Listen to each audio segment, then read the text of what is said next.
Hi, this is Mike from the band Incubus, and you're logged on to guitar.com. Smooth jazz, easy listening.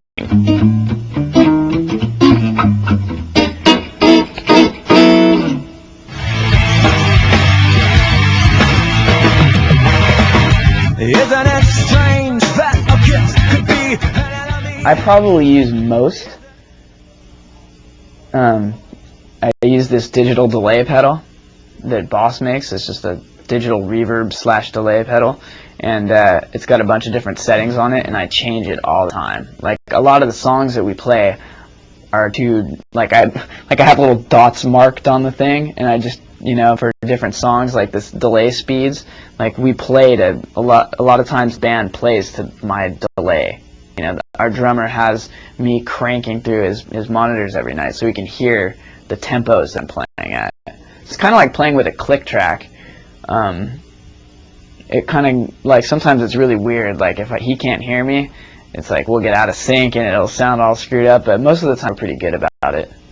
I use that pedal a lot. I have two Boss super phasers that are identical to each other. They're just set differently, and I use those a lot of times at the same time together. I have this Hughes and Kettner Rotosphere pedal, which is really awesome. It sounds like a Leslie, and I use that on not a lot of songs, on maybe like 3 or 4 songs in the set. And then I also use MXR Phase 90. That's like one of the best sounding pedals ever. It's, Jimi Hendrix phaser, and an envelope filter that I use, and then another flanger, and what else do I have in there? I have a ring modulator, which is really weird. I don't use it that much, though, just in like certain things where I like to make lots of noise. And I think that's it. And an octave pedal, actually.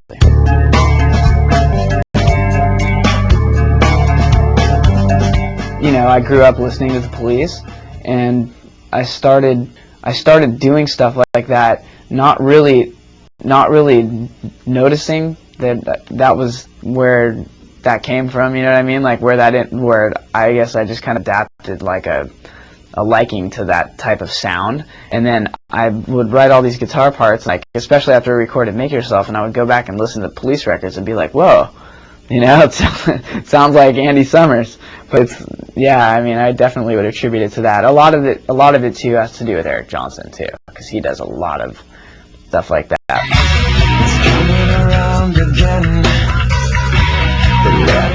Well, I think that the main difference between our album Make Yourself and things that we had done in the past was being more conscious of what everything else was doing, but specifically the vocals. And I think I tailored my playing much more to the vocals. And a lot of the vocal lines were written simultaneously with guitar parts. So that, a voice occupies a lot of the same frequencies just sonically as a guitar does. It's like they're both like upper register type things, and it's important for the two things to be flowing with each other and one not getting in the way of the other. And so I guess in that respect, that was something that was kind of changed, and it was more of a challenge to do it that way too, because I had to break patterns that I was, accustomed to.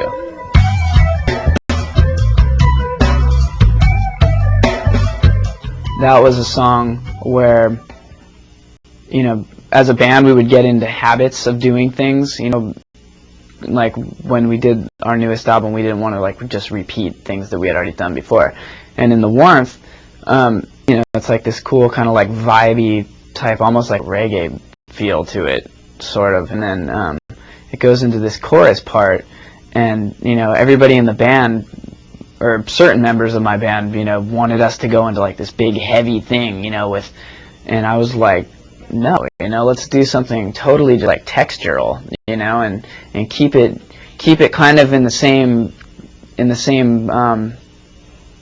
whatever you want to call it, the same vein as what the verses were doing, and not go into like this big, wall of guitars, because it's like that's what everybody would expect us to do, and that's what we've always done, and it's really safe to do that, but it's harder, it's more challenging to try to cover something different.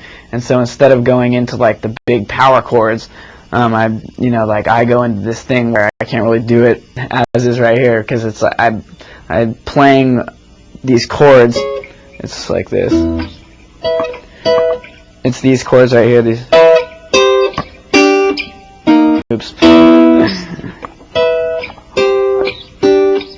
It's I'm playing with a delay, with like a timed eighth note delay. It's just like I hit accents that fall between where the delays come in. So it's kind of like it's.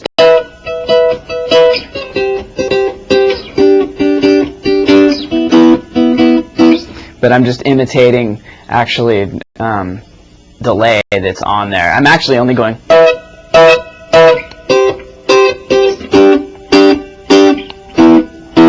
And there's a delay that's carrying over, so it ends up sounding like.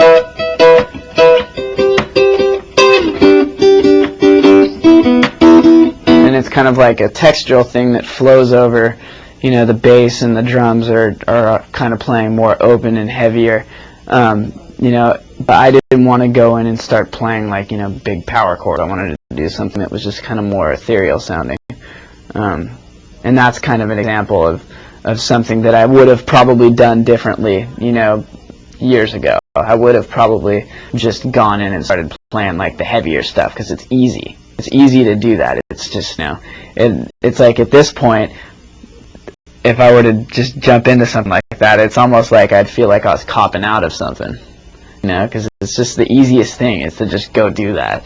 And, I guess if it's the right thing to do, I would probably do it. Like if I felt like musically it just really, really wanted to go there, I'd probably end up doing it. But I definitely felt like there was room to go do something else. So.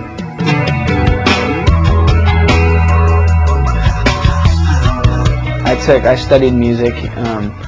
I've studied music in college for a couple years after I got done with high school. Just basic like music theory, I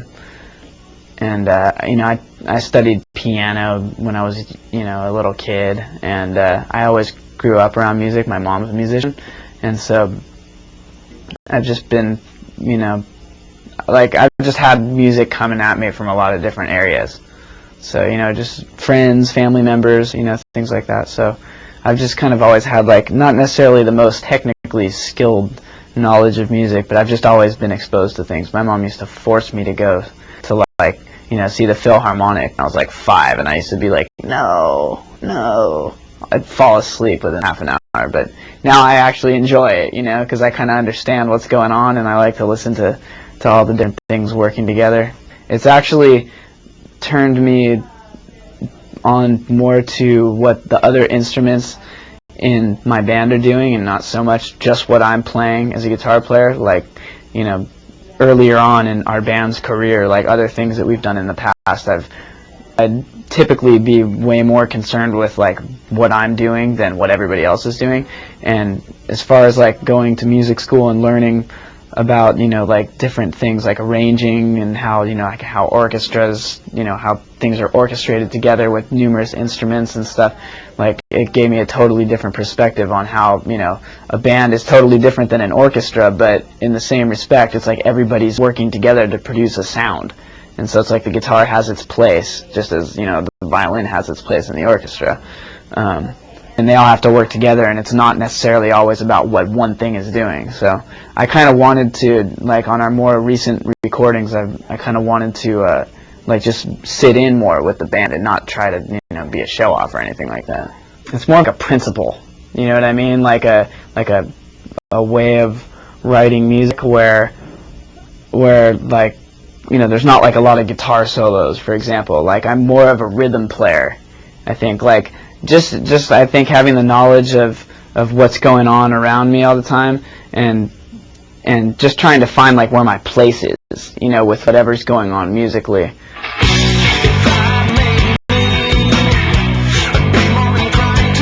I played guitar and bass. I have like a little recording studio set up kind of thing at my house, so I'm always recording things and just kind of messing around. So my fingers are always pretty well worn in. I just love all different types of music, so I'm always, I'm always doing something. I'm always recording something, or, jamming with somebody, or, working on a project, or anything, anything I can get my hands on, really. A lot of hip-hop stuff, R&B, and some movie score, and things like that. Just, whenever I can, whenever I'm home, I like to stay really busy, and I enjoy it. I like going into situations where I don't know ahead of time any of the music or what I'm going to be working on, just walking in and having somebody go, okay, here, just play something to this. And I just get to go off. It's really fun. It's like, it's a different experience than playing with my band, which is something I've been doing for the last, 9 years. It kind of breaks it up, and it's just another outlet for me to stay sane. We cover a lot of ground, so it's like, it's, I was going to say, R&B or something like that, because Brandon, our singer, can sing. He can sing like that, there's no tomorrow. It's hilarious, just as a joke, you know what I mean? He could do that, and it would be, just as good as fucking Tony Braxton, you know what I mean? And, but then I was thinking about that, it's we have that song, it's called the Anti-Gravity Love Song. It's on our last record, Science. It's that might as well be an R&B song. It's, it's just it's kind of more funk tinged, I guess, than that, but I don't know. That's one of the things that I enjoy about my band, is that we don't have the limitations, and we don't worry about our fans being disappointed in something that we're going to do, because I think the kids that buy our records, just the people that buy our records, I think are open-minded individuals. And, when our newest album first came out, there were kids that were like, oh, you guys sold out, and you guys changed your style, and it's like, all right, don't buy our album then, we just make music, and we like to change things up, so if you're worried about the way our next record's going to sound, worry yourself, because it's going to be different. It's going to be a lot different. I have no idea how, but it's going to be a lot different. I don't know what I just have to wait till we start writing it to see where it's going to go, but I don't like doing the same thing over and over again. I like to, that's the challenge of it, and that's half the fun of it, is to just totally do something that's unfamiliar and break your patterns. And, change is scary for a lot of people, but for me, I like it. I like just totally mix things up, and getting into familiar, insecure territory, that I'm not familiar with. I used to play with a whammy bar when I was younger, and I remember I was so scared to let that thing go and get a guitar with a fixed bridge. I was so accustomed to that thing, just being able to, and then I picked up a guitar, and I liked this guitar so much, and it didn't have it, and I was so bummed. I just wished that the guitar had it. And slowly but surely, it was almost like I was addicted to it. I had to, wean myself away from it. And it was God, why do I even use that thing after a while? There are cool things that you can do with it, but I was just why do I feel like I have to have this, It's like anything else, too. With playing power chords, it's easy to hide behind this big wall of noisy guitar, and, but it's harder to come up with something that's more unique and interesting. And that's the challenge of it. That's what I think is cool.